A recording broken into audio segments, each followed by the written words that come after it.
What's in today's podcast? Breaking news.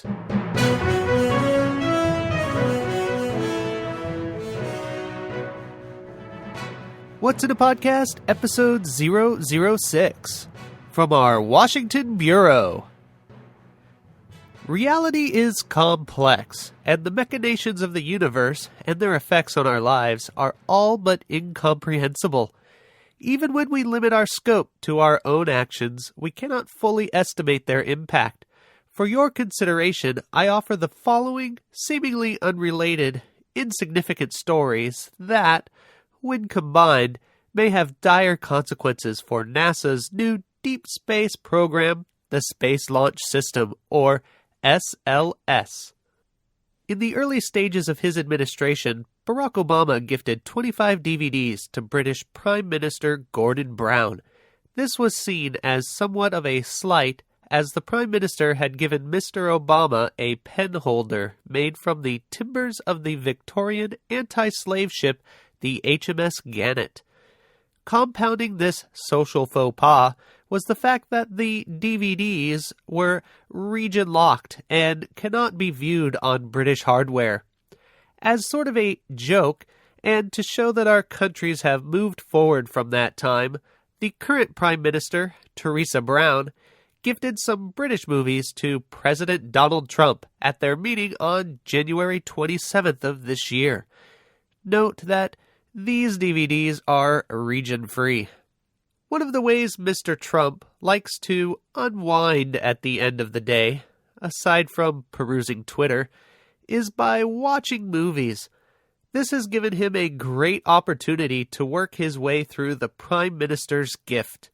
Recently, Mr. Trump completed the Wallace and Gromit film collection, which includes A Grand Day Out.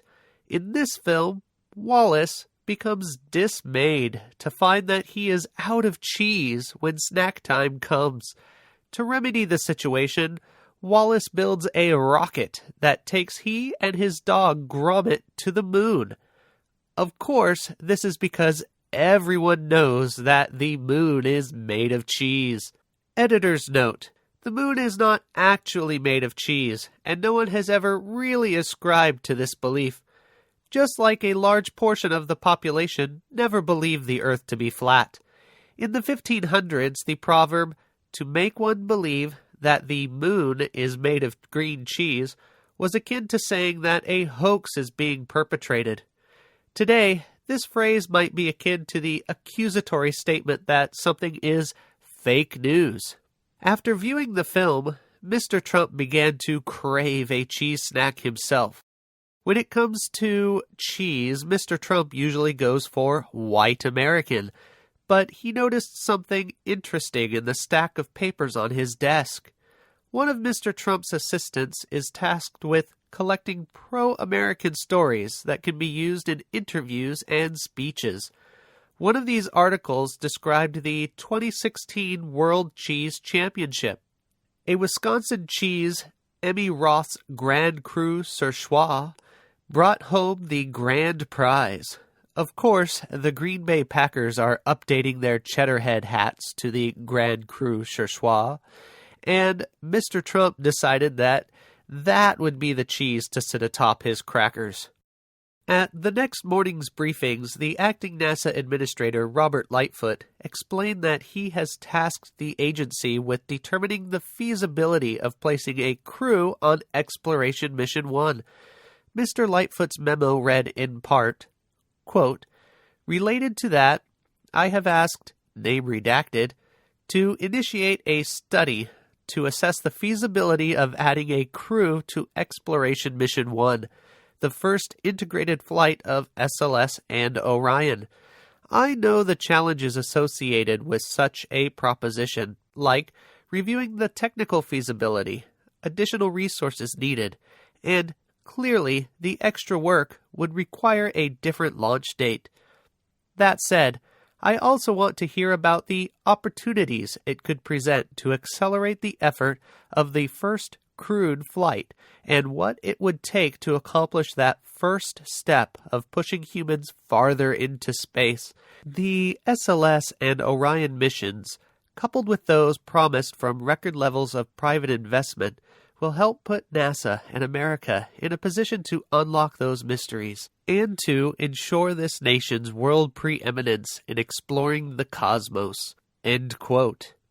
When Mr. Trump asked if it was reasonable to send an astronaut to Mars this early, as that is what the posters explained to be Orion's destination, it was explained that a Mars mission is far in the future, and that this first mission to occur in 2019 would be a moon flyby.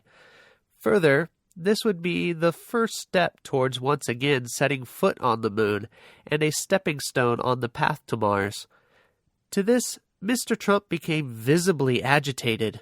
When asked what was wrong, Mr. Trump responded, quote, "When Carrier said it was moving American jobs to Mexico, I made a phone call and put a stop to it.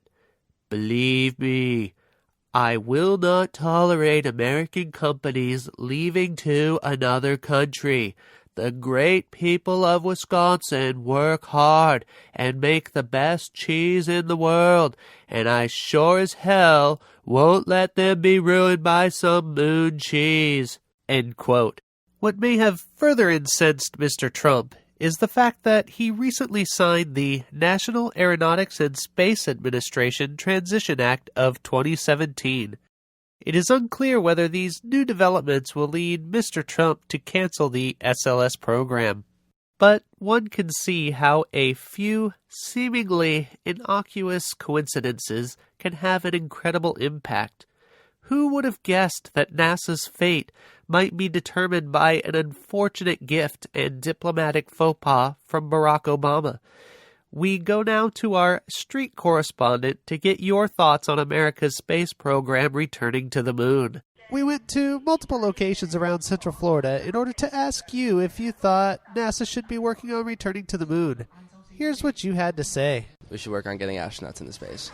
For sure. Yes. Partially because my boyfriend works for NASA and I want him to have a job. And the other part is because exploration is what makes man great. Well, I mean, since they faked the first moon landing, I guess they may as well go ahead and try to shoot for the moon this time. I feel the same. Like, at least maybe they'll go this time. I think that would be a good alternative. I think that's something to think about. Before you asked me, I don't think I've ever thought about that. But I think so, yeah. I think overpopulation is something that's kind of, becoming more of an issue. So maybe we can put them somewhere else. I think that we should learn more about space and be able to go there in case something happened to our planet. It looks like public opinion is in favor of returning to the moon. Hopefully, once again, our brave astronauts will take one giant leap for mankind. But after the break, what's in your soup? You might be surprised when you find out. I wonder what they're gonna say is in my soup. I thought it was broth. But anyway, thanks for listening to this episode of What's in a Podcast. Remember to share, like, and rate us on iTunes. Also, I wanted to announce that we've gone international. We have listeners in Wales, Thailand, and British Columbia, Canada. So thanks for listening, and we'll see you next time.